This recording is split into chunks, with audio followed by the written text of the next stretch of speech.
That's right, folks. Sit back in your seats and grab your popcorn, get your soda pop or your drink. It's the Coach Howard Show with Coach Howard. Oh my God. I'm sorry, y'all. That's the owner. That's the owner, our producer. I'm sorry. I wasn't ready for that, man. But that's all right. If you sit back and you get your popcorn or whatever, just sit back. Hey, welcome to the Coach Howard Show. I'm so glad to be here with you tonight. We got a special show in the house. We've got my guy. Bring him on in right now. The one and only, the other guy from the Odd Couple, Jimmy Bell, former Buckeye. What's up, JB Ski? Was cracking O dot dot dot G dot dot dot the OG George Howard. You already know. Hey, Baby. listen. Hey, listen. You know we love Kev, but boy, that was the most unseasoned chicken introduction on earth. Don't say nothing, Kev. But you that country boy stuff, man. That country Hey, boy. we gotta get Kev Oh, some just sit Lowry back. seasoned salt.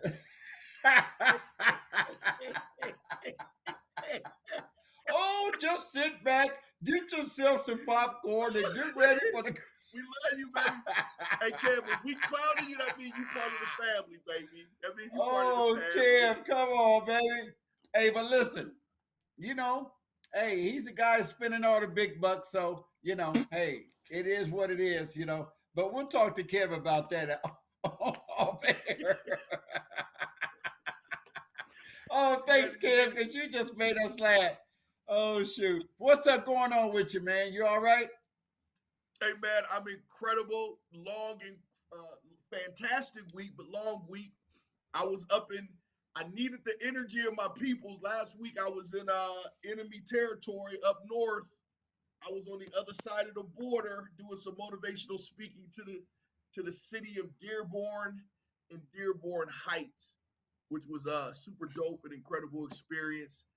Got back. You were down in that team up north's territory. Yeah, man. I had Hey, but listen, listen. We can't, I'm sorry, but your guy is waiting on us. I don't know if he's there yet. But if he's there, let's bring on the OSU defensive back coach, Tim Walton. Coach, how you doing, man? How you doing, man? Doing great. I'm doing good. If you can slide your camera over because it's only giving us half of you. There you go. Now we can see you. Coach Walton, defensive back coach from Ohio State University. Coach, I remember you from a long time ago, man. And but I'm glad you're on this show. You're Jimmy's guy. And but I'm not gonna hold that against you, to have, be Jimmy's guy, Hey, man, I'm guys with the right guy. Hey, listen, that's right. Tim and I go back, then we go back. So Tim was an OG when I came in, a little snot-nosed, bald head, no facial hair kid. In a way, I just told someone this the other day, Tim, and you can attest to this. I said, when we was in school, our OGs was OGs. Like, right. We ain't had no senior college kids. We had grown men taking care of us and teaching us how to get down, right? And that was Tim. But this is the deal, Coach Howard. Coach, Tim actually ended up marrying, out of nowhere, the sister of my childhood best friend. So we go back and we. So does that make y'all in-laws, cousins? What does that make y'all? More play cousins. Play cousins. Hey, real tight though, man. Hey, family bond, man, from way back in the day. Absolutely. Hey, Tim. Appreciate it. Tim, Tim. Go ahead. Thank you very much, though, for taking time out of your very busy schedule. I know you guys have a lot going on Sundays. Probably looking at film from the day before, getting ready for meetings and different things like that. So I really do appreciate you for taking time out to come on the Coach Howard Show. I'm going to kick it off with the question, and then I'm going to let Jimmy do a lot of it because he knows you and that's his specialty. Football is my thing too, but I'm a basketball guy for over 40 years. So don't underestimate me now. Don't underestimate me, right, Jimmy? Uh, I know a little bit about Gotcha. football. Coach Howard is a little well Uh, rounded. so great win yesterday, by the way. The Thank team you. came out. They didn't come out as slow as they did last week. They came out with a little bit more sense of urgency, which I'm sure that's something that you guys talked about during the week as a coaching staff. We need you to come out with more sense of urgency. And they did that. Can't say a lot about the defense. The defense has been playing lights out. You guys got the defense playing lights out. You got my guy over there, Sonny Styles. Uh, I've been knowing Sonny for a long time, Lorenzo's family, and he's doing his thing. So I want to ask you, how's the young guy coming along? He's probably right now he is seventh in total tackles on the team with 22 solos. Um, how's he coming along, and how's he doing as a second year, which should be a first year because he came out when he should have been a senior in high school. So how's he coming Right. along, Coach? He's coming along great, man. Obviously, he's smart. Man, he's a big time athlete, can play multiple position, but he's picking up the game well. He's an asset for us, man. He's a guy that gives us a big presence out there on the perimeter. And obviously, the background of him and his family, ironically, that, me and his dad, Lorenzo, played together, so I played several years here Wow. with Lorenzo. So I know the family from back in the day. I know his mom, Laverna. We all went to school together. So he has it in his genes. The old throwback football, Lorenzo used to play.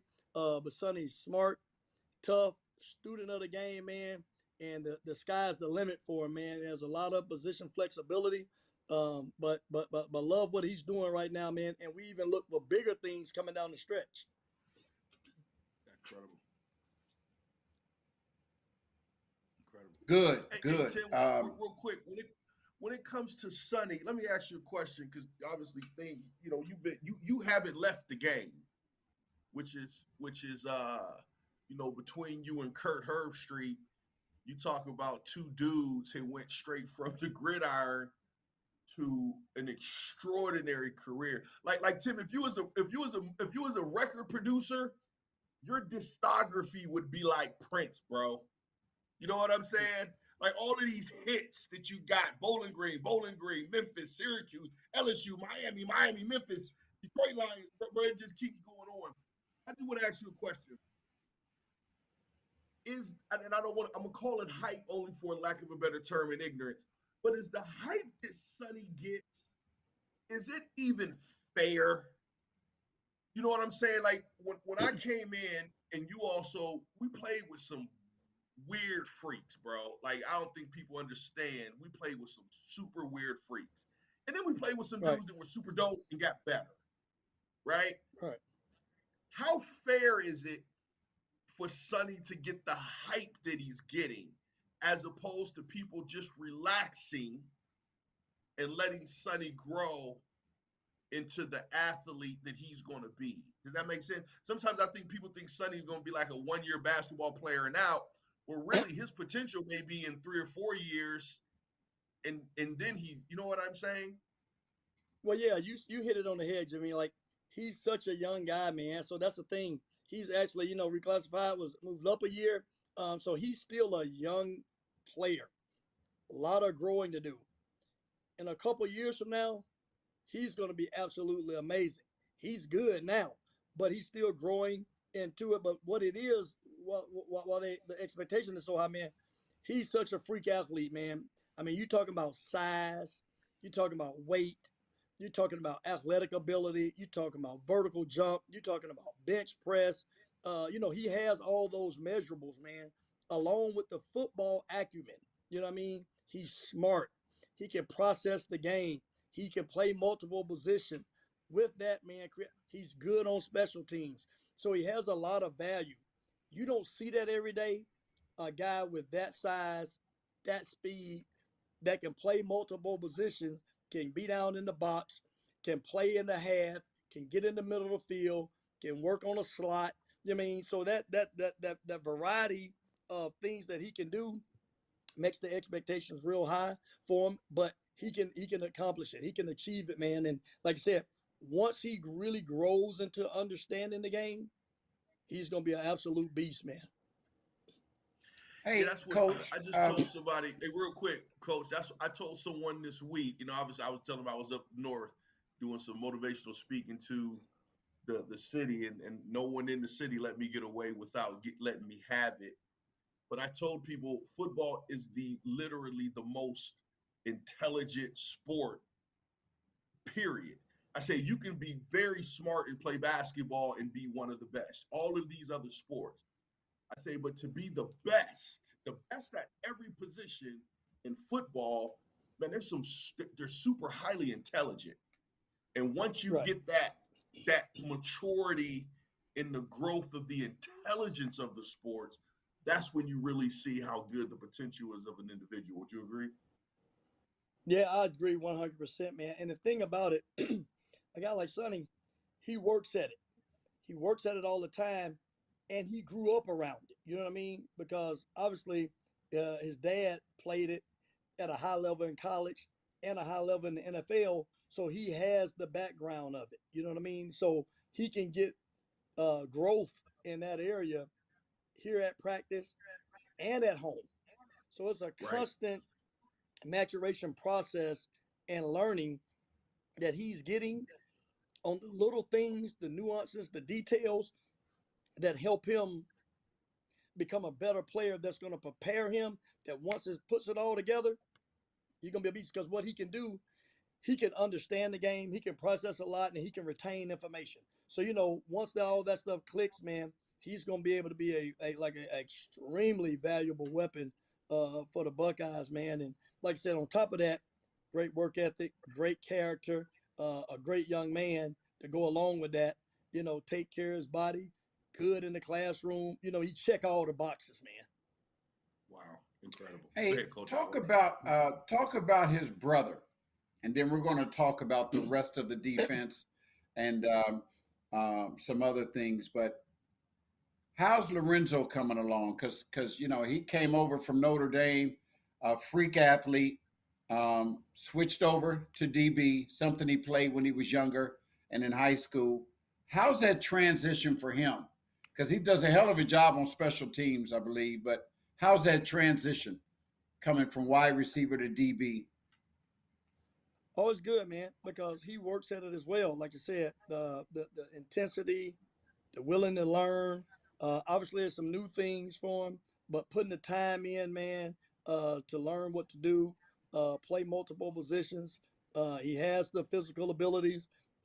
He studies the game. He's processing things. He's just going through the little technical stuff from being on the other side of the ball because it is different.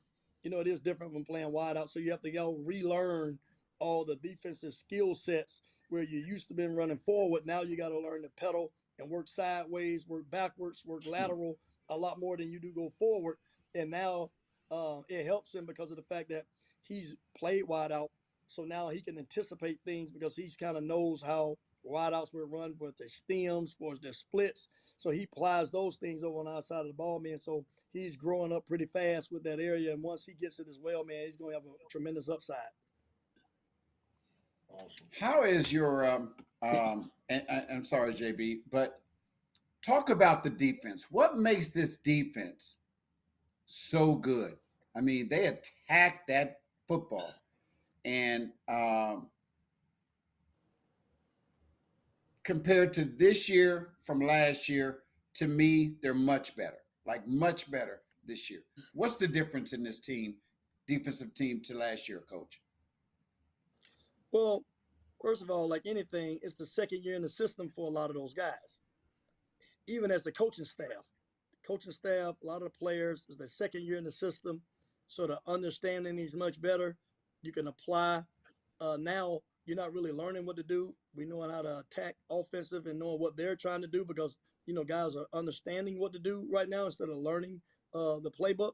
And then now, just the fact that we have really good leadership over there as well. We have guys that played a lot of football with Lathan Ransom, with Denzel Burke, guys in the second team, JT, obviously Tommy Eichenberg, guys that Mike Hall, all those guys played a lot of football. Jack, all those guys played a lot of football for us last year. So those are a lot of the key members of that group that kind of is the driving force behind that.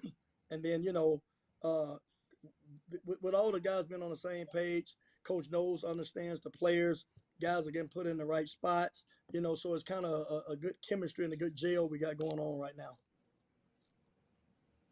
It's good. And that's what it's about. It's that gel. Even Coach knows. I tell people, I don't think the coaches, it's one thing to give a player grace because we think about freshman, sophomore, and how much they've played. I say, man, the coaches in our, in our system deserve the most grace of all. I said, they literally were handed the keys to a Bugatti about 3 or 4 years ago without even the expectation of them getting the keys. So it's all new for everyone. You know what I'm saying? And you guys building your own foundation outside of even who your mentors were. Right. But Tim, I got a question for you, but your resume is extremely diverse, and I know you as an individual. You're a people person, right? Part of your godliness is your heart and your soul, and I don't think a lot of people understand the college locker room and those relationships as a coach is totally different from the professional locker room and your relationships as a coach. Talk to the people about the differences between what you've experienced in the NFL and in the college ranks in the locker room. Well, the NFL is so businesslike. You got guys that come in, you're dealing with an older group of guys. You got guys that, you have young guys, but you have a majority of the guys at 26, 28, 30-year-old guys, 32, guys that have been around a long time. They married, they got 2 or 3 kids, their livelihood depends on their performance.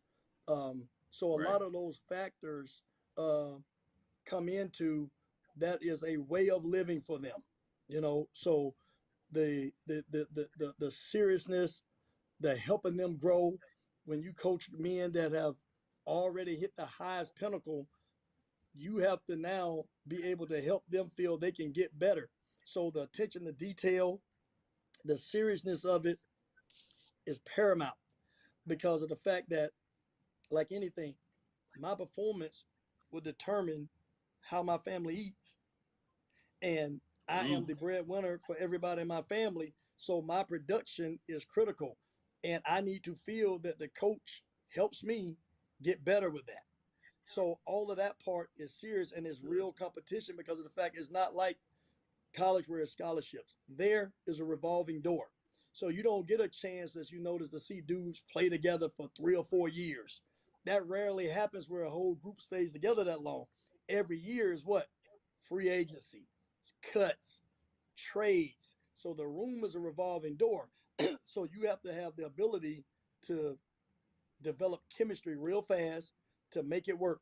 In college, you have a little bit more time to at least develop guys because you get guys at a young age and they're on scholarship. So they're going to be here for 3 or 4 years together, the group that you bring in. So that part of it, is a little different.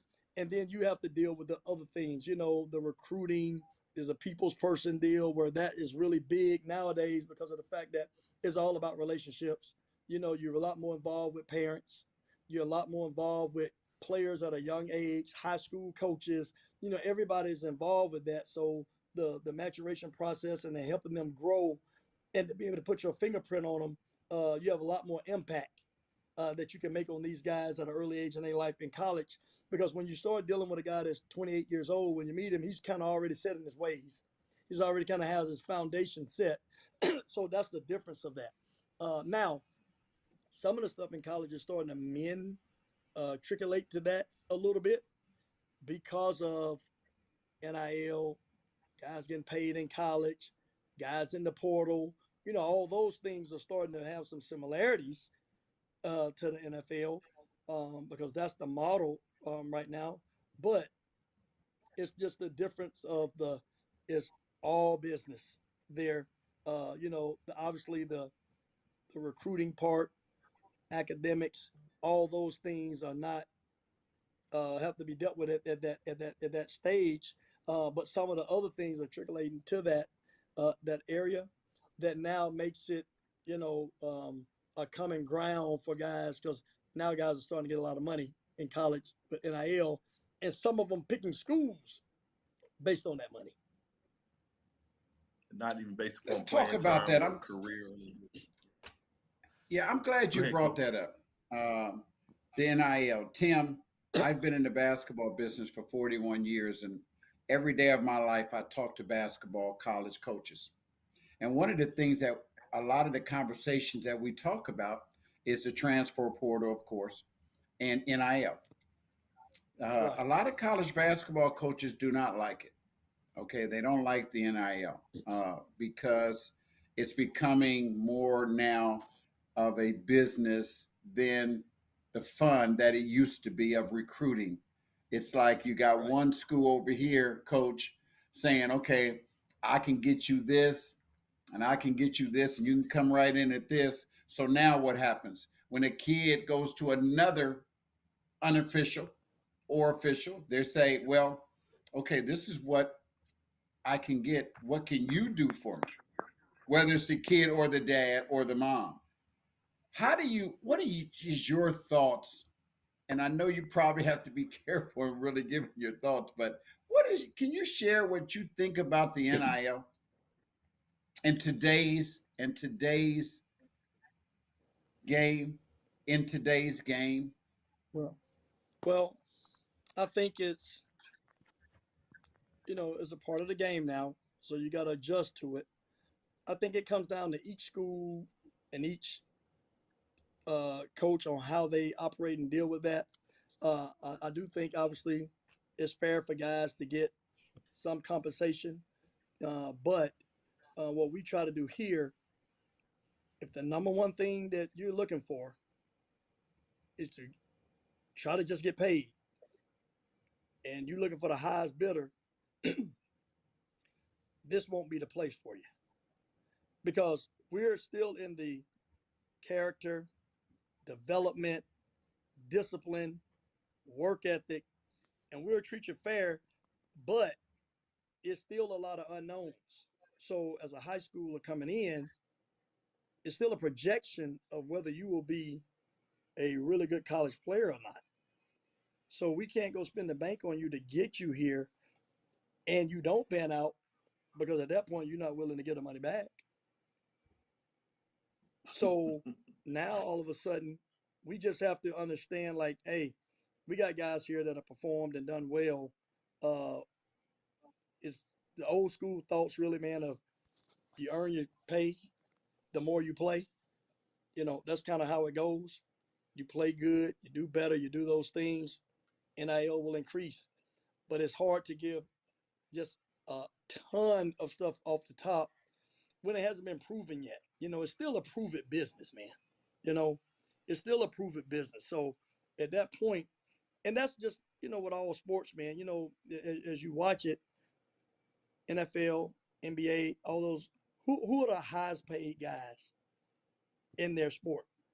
The dudes that have been proven for a while. Now, you got some guys now get max contracts and things like that, but it's hard to give incoming guys, in my opinion, just my opinion of it, out of high school, more than you have some proven guys on your team already, at certain areas. So that part gets tricky, and each school operates differently. That everybody operates different in that manner. And then now you have to be really good. It's like a draft now. You have to be really good at who you select because if you decide to get that guy and give him money, he needs to pan out. He needs to perform. Because at the end of the day, somebody's cutting a check now. That's right. That's right. Somebody is. Somebody's cutting the check. You know what I mean? Like anything. So, the level of performance still has to be there. So you have to be real selective of who you just pass the stuff out to. What would you say? Go ahead, Jimmy. One of the positives is that I think that's what a lot of people miss in the tradition of the so-called micromanaging of things. I think it's going to show itself to where some guys are going to get lost in the mix, but we know guys that got lost in the mix without it. I think it's going to help. I think it could be an incredible conduit to help young men grow in their responsibility. Really, even in a space where we didn't have before. We didn't have people teaching us about bookkeeping. We didn't have people teaching us about checkbooks. We didn't have people teaching us about the financial responsibilities attached to your character. And that, they're not taking a-holes, right? Like all of it is about dependability, right? So I don't think it's as bad as people think. I think if it's used right, and I think it will end up matriculating to be a perfect thing, it's going to help grow these young men to be better men when they go to the next level or don't go to the next level. You see what I'm saying? Right. I think it's going to help a lot of these kids. Even Jim, you and I know we know dudes that balled, that didn't go to the next level, that had a problem with their transition from just civilian life from football, because Right. the life lessons that the NIL is going to kind of force you to deal with. We didn't have to deal with those issues. We still acted like Right. Well, entitled college kids. yeah. Well, it's going to teach you. You're exactly right, Jimmy. It's going to teach you how to grow up as a young man. It's going to teach you how to organize your finances. It's going to teach you how to budget. It's going to teach you about taxes. It's going to teach you about how to organize your money and stay on point with that. Because now, when you start getting into this realm of things, I mean, the taxes and all that. I mean, you're dealing with the IRS. You're dealing with the federal government. You're dealing with things that grown people have to deal with now. So it's going to teach you to Right. grow up and how to set money aside and how to manage money and how to get on a budget and all those things. And now, by the time you leave, whether you play in the NFL or not, you've had 2 or 3 years of dealing with financial responsibility and making choices and decisions that now should help jumpstart you in life, even if you start out, as a regular job and you don't play on Sundays. It should jumpstart you in life, man, on your growth in your financial literacy and your financial jumpstart with starting your first career job. Incredible.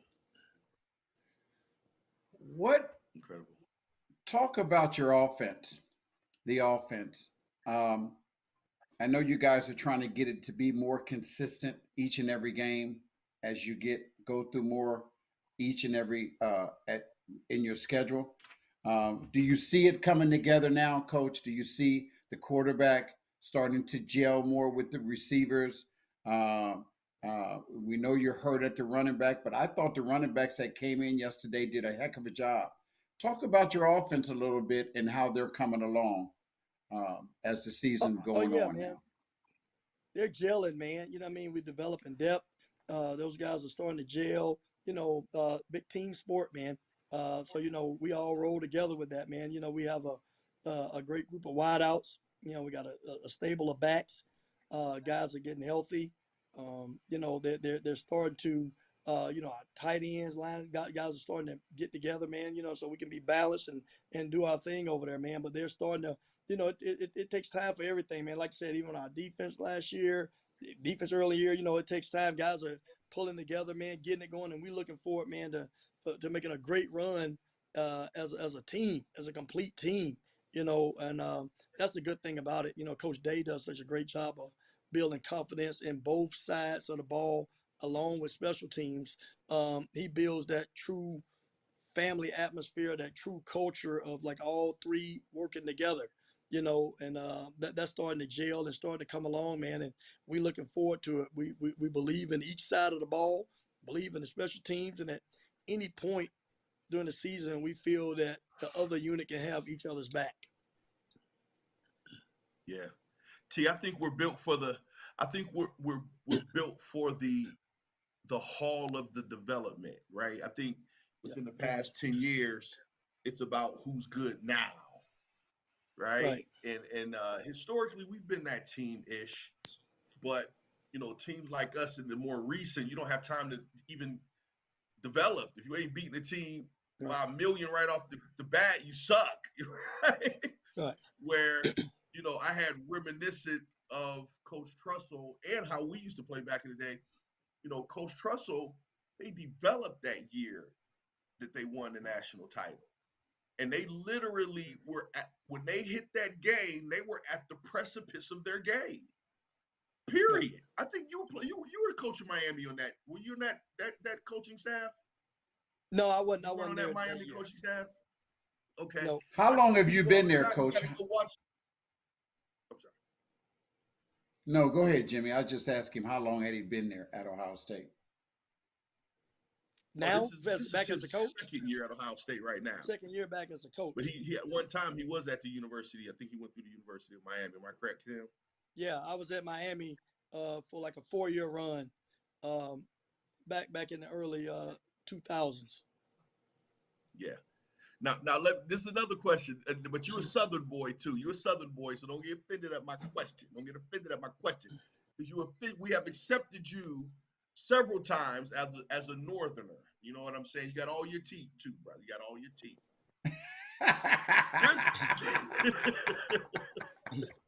No, I'm clouded, but I'm for real because you've seen it all from every level. Some people don't understand. There's a difference between being an incredible athlete and a football player. Those Right. are two totally different things. And Right. what you find in a lot of the South, you find some freakazoids at football. I mean, as athletes. I think what Right. you find in why Ohio is kind of strong in its space is that you have a pretty good mix as individual of a dope football player who has really good athleticism. What do you Right. think about your journey when you saw those type of players? Yeah, man. Being able to travel and be all parts of the spectrum, you come across a lot of different athletes. So, up north, you do find a lot of guys that are, really good football players, toughness. Um, you know, that's why even recruiting now, you look everywhere because you got to find the right mix. You have speed, you have super good athletes at different spots, man, where you try to develop. You have guys that are not as athletic, but they're really good football players. They have that it factor. They have the football instinct. They have that football acumen. So you have to evaluate the tape, making sure you're getting football players because, and then a lot of it is projection because then also you have the great athlete that has the big upside. And if it does get developed, if it does get uh, manufactured into the product that you want, now you could have a superstar on hand because if you do process Yeah, it, the see, athletic ability is off the chain. that's where you investment managers. That's what y'all are called.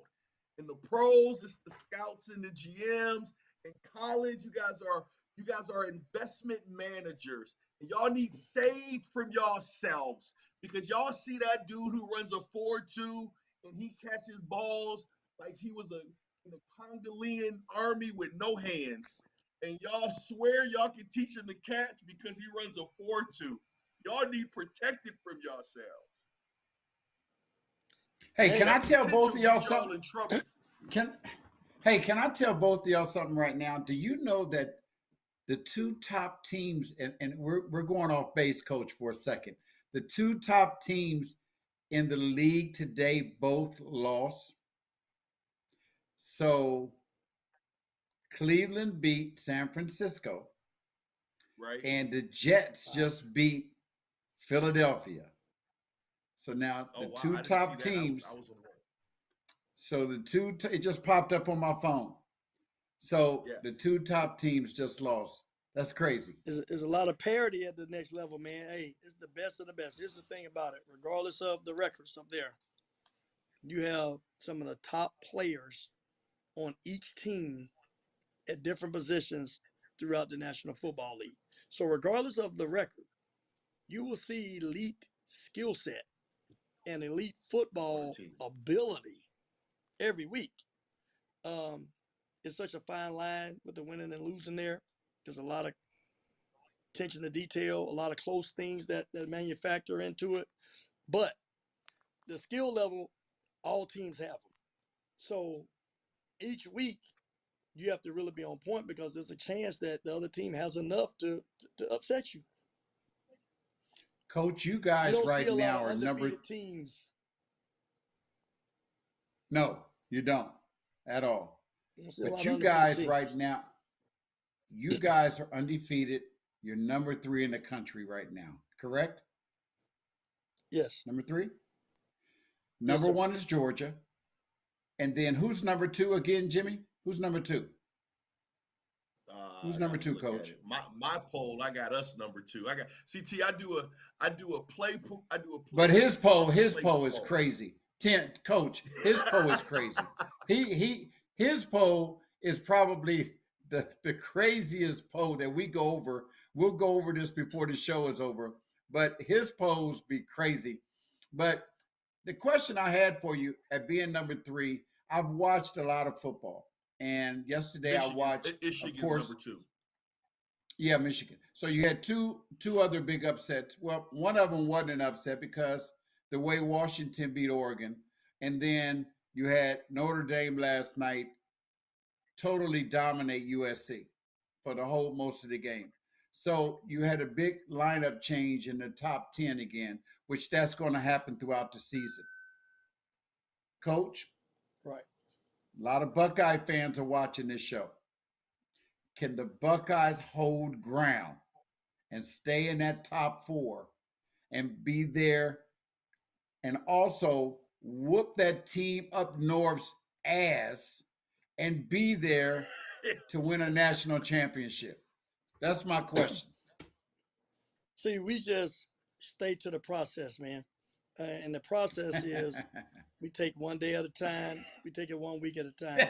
So for us, we feel if we go take care of business, and this week the goal is to be 1-0, and we stay with that process, and we let the chips fall where they may at that point. But our job is to keep doing our part and keep winning, and we Well, let you all know, that you other answer. stuff sort itself out. Yeah, but that was a He great tried to answer, get you. Coach. He No, tried to no, get you. no. See, here's what happened. Once I started talking, it just came out. I didn't mean for it to come out like that, Coach. I apologize, but I'm a Buckeye, raised up a Buckeye, but I love, in basketball, I love every school in the country and Ohio State.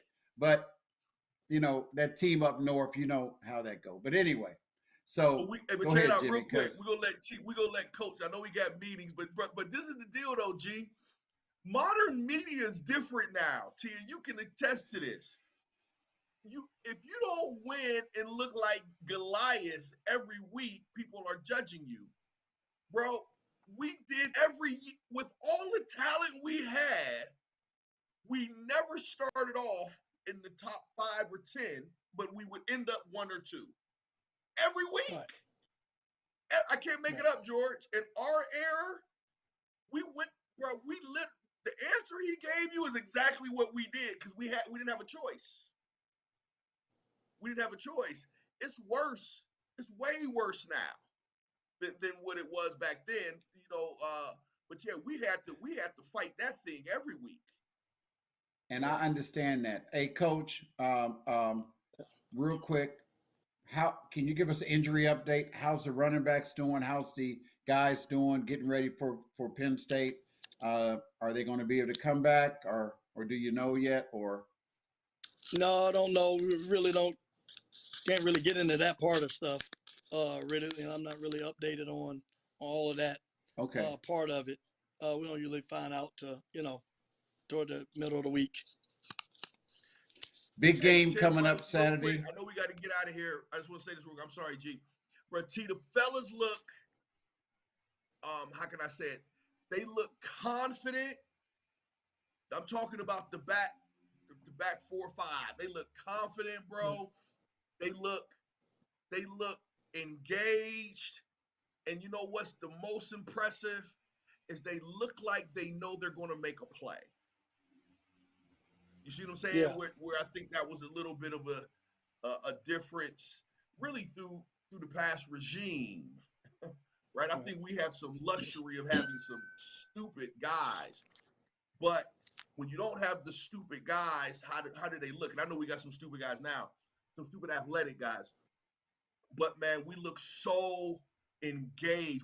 We look like we have the next group. Does that make sense? And I know I'm really giving you your flowers now, and how you got these guys prepared, and you got these guys expecting, and they're operating in that on the field, man. It's like really truly obvious that I think part of the strength of our leadership is the back end, bro. In my opinion. Yeah, we're growing. We're starting to gel, um, trying to come together as a group, man. And the guys are having fun, they're playing with confidence. You know, the chemistry and the togetherness is so big on the back end because you're dealing with 5 or 6 guys on the field at the same time. So we're really just working on staying together, communication, all those things, man, and flying around having fun and know the importance of us understanding our role and understanding our contribution to the defense and to the team, and making sure we stick to that plan because we affected are involved with a majority of the plays that happen on the field, good or bad. Awesome. Coach, I know you got to go. I know you got meetings coming up, but how important is it?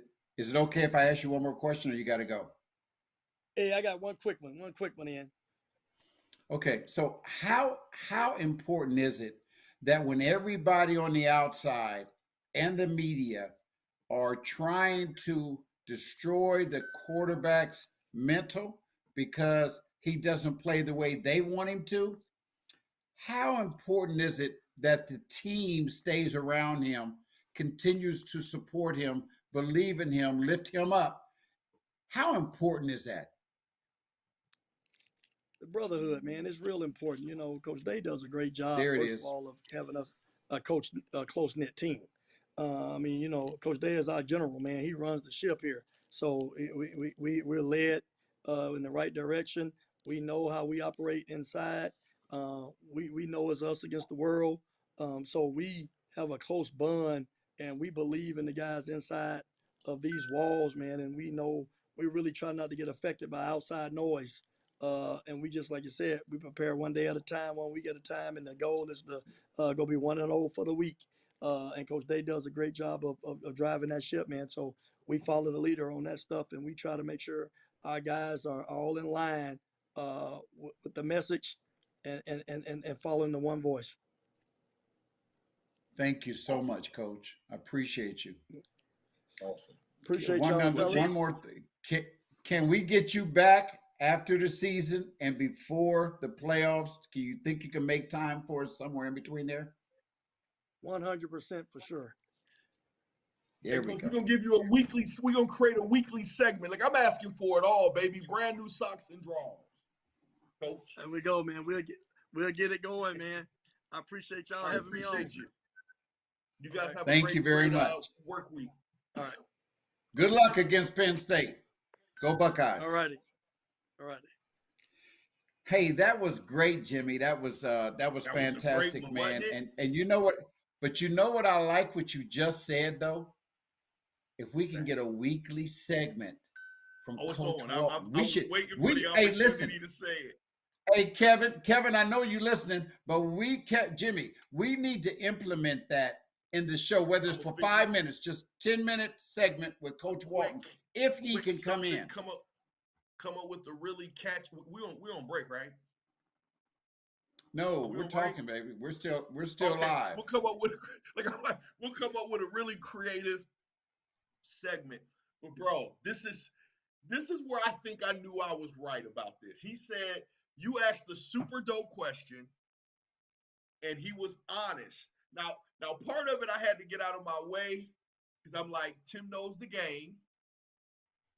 He knows how to talk. The articulate nature of his position. But bro, he lifted his head coach up the whole interview, bro. And you asked some very specific questions. And he kept talking about Coach Day running the ship. He's the general. Yes, he did. He does this well with us, bro. And I've said this, G. We forget. It's all. I won't get political, but Coach Day was a guy playing his position, growing in his space, and was literally fast pitched keys to a Bugatti, and he doesn't even know how to drive a manual. Maybe not. Right. So it's like, Coach, we need you to go. And he graciously took it. So he was learning and still learning to be a head coach, bro. So it's only been, what, 3 to 4 years? 4 years? And people talking about replacing this guy? From what I just heard, hey, man, we got some really awesome stuff to come if Buckeye Nation is patient. Buckeye Nation needs to chill out and be patient with this guy. And you heard it. You can hear it from his soul. Jimmy, when we talk about the Buckeyes, I'm sitting here looking at some stats. That defense, Jimmy, has been, I don't think I've seen a Buckeye defense play like the way they're playing in quite a while.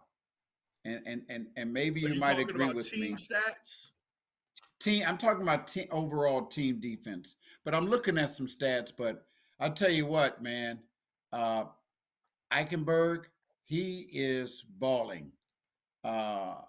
He's got 46 solo tackles on the year, 16 assists. He's got 30 solos, 16 assists with 46 total tackles on the year. They're playing him and Steel Chambers.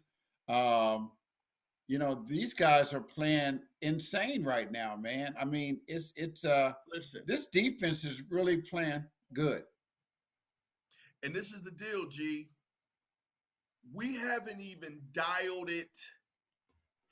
And what I mean by dialing it up, basketball may have a very similar space where, okay, check this out. In basketball, they ain't even called no plays on the sideline yet, right? We ain't even done blitz packages yet. You can tell. Last year, he tried to do a lot of that, and I think that screwed the fellas bright. They weren't mature enough to take in all of that.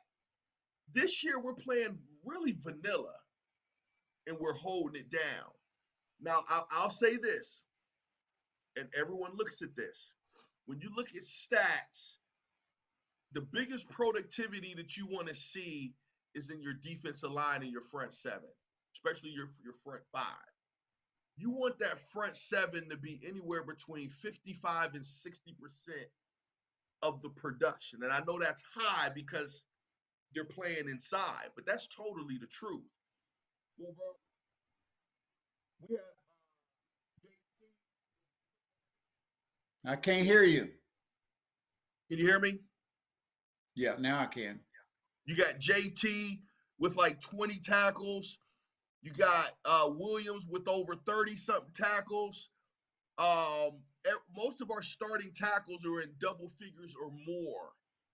Now, the only thing we got to pick up is our sacks. We have a really low production in sacks considering, bro, we have 5 NFL guys right now on the defensive line. One of them don't even start. Number 91 doesn't even start, bro. And we only have 10 sacks. That defense only has 10 sacks. You feel me? But yet, Jimmy, they're playing so good, though. Yes. Now, I don't know. Now, do you call that a team effort? Is that a team effort? 100%. And listen, like I told Tim, and I'm very serious, the reason our defensive line doesn't have to have a lot of sacks is because what the back 5-6 is doing. Just like there's some defenses where the defensive backs look like they're getting beaten everywhere. Well, it may look that way, but if your front 7 isn't getting the pressure they're supposed to get, that's not actually on the defensive backs. That's actually it's designed to get the pressure on the quarterback so the quarterback makes it, an out of sync throw. So, but right now, every facet from the front four to the three linebackers, we actually play two linebackers because we got the other guy playing the safety coming down in the box. To the back six, strong, bro. It hasn't been strong in a long time. It hasn't been this domineering. I think we're nationally ranked, I think top 3, if I'm not mistaken, the last time I checked it out. I'll have to check that out. But you're totally right, G. I don't think people are really considering. Think about Notre Dame last night, bro. They look fast with USC. They look faster than USC, right? They were making plays. Man, that quarterback was flinging that ball, bro. That dude was flinging that ball, and we shut him down. Got a question for you, Jimmy. Did you watch the Colorado game the other night against Stanford? Certainly did. Did you watch all of it? I watched I it watched all. every minute of it. I didn't fall asleep. I was up, didn't get to bed, me and my wife, till 2:00 2 something in the morning. We stayed up watching it. She was dozing on and off, but I didn't. I stayed consistent with it. Listen, Yeah. what happened? I mean, you had two different games. You had how did that and then I got another question about Colorado. But how do you go into how Dion said in his press conference after the game, he said that he knew something when he went in at halftime. He felt a vibe, and he told his kids and his coaches, don't get complacent. We've still got another half to go. He said, those are times that you want to say, well, it's 0-0. Even in basketball, there's been many a times I've said where a game has been tied at half or whatever. Okay, it's 0-0. Now we got to win this half. Now, he said, but he told them, and they came out looking totally like a different team. You've seen it before. You might have been a part of it when you play with the Buckeyes. Jim, what happens where the other team? I'm going to try to be brief and honest. So coming into this season, I had zero expectations for Colorado, and I still do. If they went undefeated and won the whole thing, I give them zero expectations because it's not fair. Bro, this team was boo-boo. Not just the team, the program was boo-boo. The whole school, when it came to football, was duke-dope, right? So it wouldn't be fair to have any expectations. Now, this is what I also said. I said they'll be competitive in most of their games, especially in the Pac-10, who generally doesn't play defense. And if most of these teams, I said most of these teams are going to get caught up in trying to beat Dion, and that's going to allow their offense at the minimum to shoot it out. They have the skill on the outside, and they got an incredible quarterback, and they got one of the best offensive minds in football right now on the staff.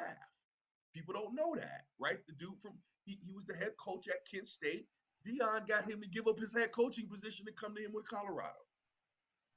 With all of that being said, hey, bro, Colorado still looks like a JV team on the field of every team they played. TCU game, undersized. Even Colorado State dudes were thicker. Stanford is boo-boo. Bro, they towered over them. Dion is a very smart, intelligent dude, bro. And you said it. You caught it. You know what Dion's trying to do? He's trying to do a couple things. He's trying to teach these kids that their value is in preparation and believe in the reward on Saturday of your preparation, right? Believe in your greatness. He got these dudes playing better than they actually are. With being said, even when Dion has gotten them the results, he's trying to continue to remind them, how do you keep the results? Because, homie, you're not that good. I'm trying not to bust your bubble. We're not that good. Almost like the Holy Ghost is with us, right? But we ain't that good. And that's what's happening, bro. Their defense is, bro, they ain't got the guys. Well, if you look at them running around, broski, and they're trying to, I think their coaches are trying, just like you probably do in basketball, you're trying to draw up everything. You're trying to get matchups. Like, man, we gotta figure this out, or we're gonna get beat by 1,000, right? Or if we are up in our energy, man, if we don't really figure this thing out, they're gonna come back. And that's all that happened. Think about it, Big G, OG. Stanford stopped trying to figure it out and simply start throwing it to one guy every play. Every play. But and did he? Who did he expose? Who did he expose though? Well, that young cat boy. I don't know if he exposed him. I don't know if he exposed him. Dion does not like that new guy, bro. No, who did they go after the whole night? That number 30. What's his number? 30 or number 3? No, they went after your boy, the All-American. No, that wasn't. No. Watch the tape. Yes. Travis. Wait a minute. Travis ended up going over there and following the guy after he had 15,000 yards. And then they ate up Travis a couple times. Yeah, they battled, bro. That's the battle. It's a battle. It was a couple times you thought Travis came down with them. They battled. But what was happening, if you do your research, if you remember a couple weeks ago, someone asked about that number 1 defensive guy. And Dion was very clear. He ain't doing what he's supposed to do. He's not playing. He's late for meetings. He's not playing. He has a bad attitude. He's not playing. If you remember the next game, the dude didn't do what he was supposed to do, gave a big play, Dion pulled him. He didn't play last week. He did. He played. Last night. That was the guy that was, against Colorado Stanford? No, against Stanford. He played? Yeah, he was getting ate up. And then that's when Travis ended up going over there, and he started following the guy. It's kind of funny. You're right. The dude stayed on the left side of the field the whole game. He didn't even, you know what I'm saying? So it's a battle. That's part of the battle that's expected. And listen, bro, that dude made some money too. Let's be very honest. He made some incredible plays. He made some where he was unconscious, bro. He figured, but they said he's been doing that all year. He's been doing that all year. He's what is he? 6'5", 6'4", 6'5". Hey, listen. Well, you know, it was a great show today, man. And hey, real quick, next week we're going. Real quick. Hold on. You ain't gonna get out of here every week without. Now it's starting to fire up, baby. What are your thoughts on the firing up of the NBA season, bro? Well, I was just getting ready to. I was just getting ready to tell you that next week, you and I'm going to take you a little bit out of your comfort zone, just a little bit, and it's going to be some basketball talk next week, and we're going to bring some basketball people on next week. So I'm going to take you just a little bit out of your comfort zone, but you're going to be fine. So, baby. but I will say this. I'm excited about the NBA season. I don't dig in hard in the NBA season until after All-Star break. Because I think that from now till All-Star, they're just plan to stay in position. They're not going extremely hard, And that's that new and this NBA. is yeah, New NBA is going to change a little bit. The new All-Star criteria that's attached to the money and playing, and then that new tournament it has format. to. It has to. I want to see if that's going to change a little bit. I'm interested to see that too. Bless you. Bless you. I'm interested to see that too, but I don't get into it a whole lot. What I'm excited about, and we'll talk about next week, because in probably in about a month, I'm going to have my preseason special. But what I'm excited about, my high school preseason, college basketball starting up. Just an example, next Sunday,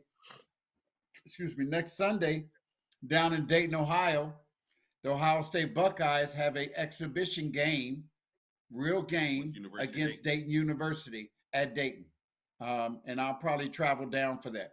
But I'm excited about college basketball. And Jimmy, I have college coaches all over the country telling me that you and your wife need to come down.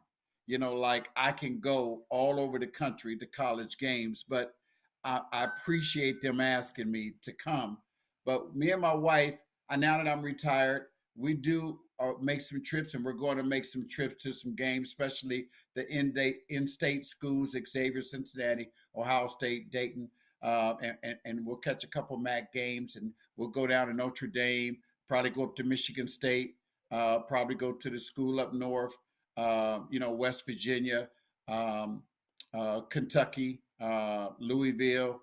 We'll probably check out those games. Also, I have to go to some high school games, check out some of our players out of state and things like that. So I'm going to be pretty busy. I'm also doing TV high school games this year. I'll be doing all the play-by-play classic games in Cleveland, in Columbus, Philadelphia, Miami, Florida. That's another thing. TKDS Sports has just got the rights to do all the play-by-play classic games all over the country. So we'll be busy with that. So we're also going to be doing the football. Oh, Jimmy, welcome.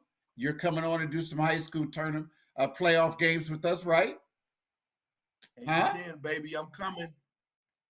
All right, then. Let's get it, baby. Let's get it. It might now listen. He might just throw me and you to the dogs, man. It might be me and you, baby. It might be the odd couple doing a couple of the playoff games. You ready for that? It'll be the most exciting playoff media run that they've seen in Ohio, baby. You already know. Hey, and listen, I know you and your wife need somebody to carry y'all bags and be y'all bodyguard. So that's gosh. Me. Oh God. That's no. Me.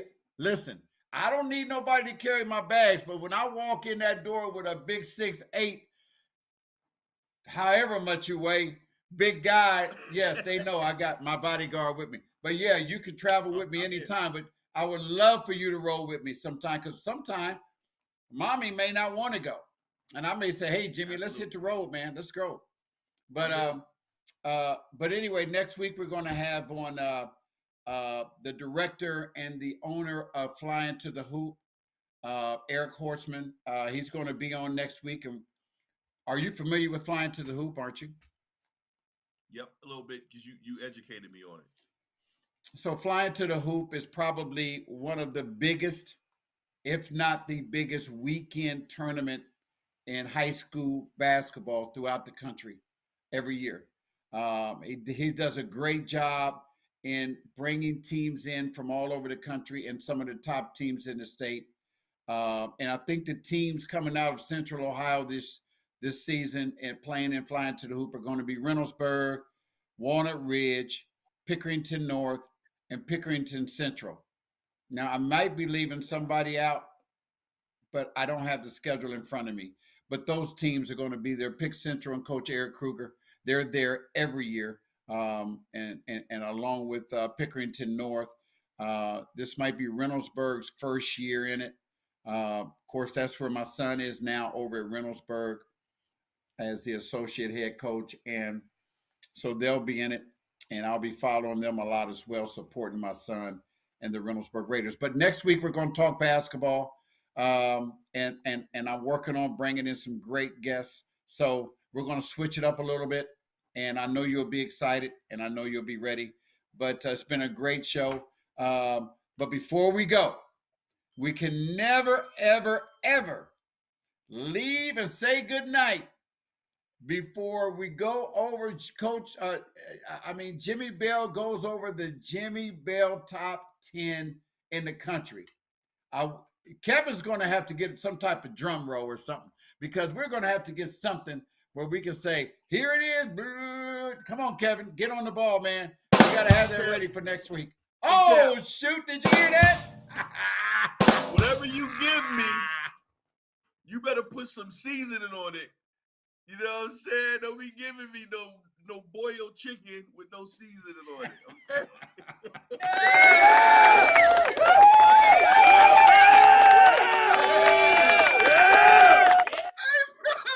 Oh, gee. Okay, all right, let's go, Jimmy. Here we go. Play, perform, and place poll. Number 10 is the James Madison University. Oh, they're Lord, one of the few undefeated Division I schools in the entire country. You got to give it up to them. Number 9 is the Air Force Falcons. Actually, they have an incredible quarterback I'm excited about, because I went to school with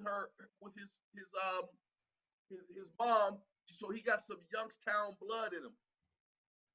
The surprise, I think, probably of college football is the North Carolina Tar Heels. They always have talent. They have an incredible quarterback right now. They generally can't put it together. But now they're running that ACC that Clemson has been known to run. But they're going to have a clash with them Duke Blue Devils that's led by Youngstown blood, Pickerington bred,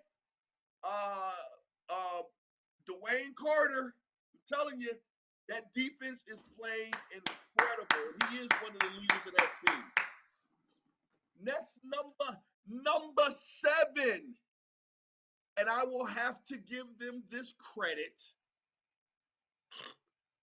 They are probably the strongest, most consistent team up to this point.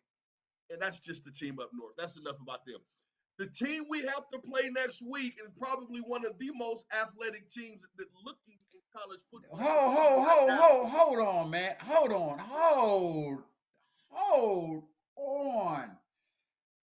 Now, I'm ready to get out of here too, but number 7?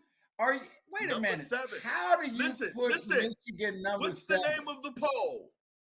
Kev, tell the seasoned OG what's the name of the poll. It's the play, perform, and place poll. Michigan has yet to play a team that's ranked. Literally. Okay. All right. They have not played a ranked team. When we get up to the top, these other teams have not only played, but beat at least one ranked team. Okay. Penn State, we play them next week. Extremely athletic. Can we beat them? I think so. But if we don't come down and be aggressive with these fools, what'll end up happening is that Penn State is going to end up making big plays here and there. Does that make sense? And you hate that, especially when you have the ability to dominate the game. The University of Georgia, who under normal polling should get credit for what they did last year. I am a proponent of that. Last year's every poll somehow, some way should start with how the teams ended last year. So the only reason Georgia is at number 5 is that they've yet to play a ranked opponent. But that'll change here in the future. Florida State, unbeknownst to me, that team has been so inconsistent, but they've been holding on to their undefeated space. The reason why they're number 4 is that when they beat LSU was a top 10 team. So they do get credit for beating a team that was highly ranked. New to the top 5 and out of the top 10, they finally made it, is the Washington Huskies. And I don't know if anyone watched that game. I did. I watched it. Boys, they looked for real. The reason why I say they looked for real, just like basketball, a lot of football has to do with matchups. And you can have a really good team that playing a team that's not as good as them, and that matchup may not be in their favor. They may hit some of that in the future. But to be totally honest with you, I know that game with Oregon was a little close, but they look stronger to Oregon to me. If Oregon would have pulled out that game, it would have been some woo that they did it, because Washington looked better. What did you think? I do. I watched the whole game. They looked better. Would you agree? Okay. Yep. Number 2, the Ohio State Buckeyes, who everyone needs to relax. We're coming along. You're starting to see the clicking, even with the coaches and the play calling. You're starting to see the attitude. The offensive line, we're moving people around. Check it out. And you said it with Tim. The running backs even look really good, and we were down 3. Henderson, Chip, and Myron all down. So number 5 had to come in and toe the line, and he did incredible. So a lot of it is being able to peak at the right time. And the number 1 team in the country from I call it the know-it-alls, play, perform, and place poll, is the Oklahoma Sooners. The reasoning why is that they beat Texas when Texas was like number 2. But I'm going to be honest with you. I thought about it yesterday, G. I think this is going to be the year that we get 4 conference teams in that Final Four. I think it's going to be dope. I think we're going to get a Big Ten opponent. I think we're going to get an SEC opponent. I think we're going to get a Pac-12 opponent before they disassemble. And I think we're going to get a Big 12 opponent. I think this is going to be the year that we finally get.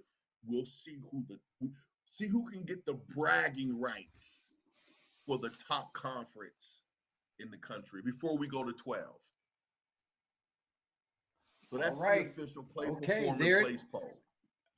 There it is. You guys heard it here. All right. Clap. All right. If y'all got any disputes, put it in the comments, baby. Put it in the comments. Yes. Hey, listen, Jimmy, once again, great show. I will look forward to talking to you this week. I'll have the show put together by Tuesday. Well, anyway, we'll talk later. I'll talk to you next week, buddy. Anything you want to say before we want to go? Oh, you know I love you, bro. That's it, baby. The word for this week is seasoning. I like that. What I would tell everybody is tell someone that you love them, because we love you. And you never know, those 3 words, I love you, can make somebody's day and change whatever they might be dealing with in their life. And remember, each and every morning that you open your eyes, thank the Lord for being here another day and all he's done in your life and all he will continue to do in your life. Thank you. And we'll see you next week. LOVE, love you baby. Too.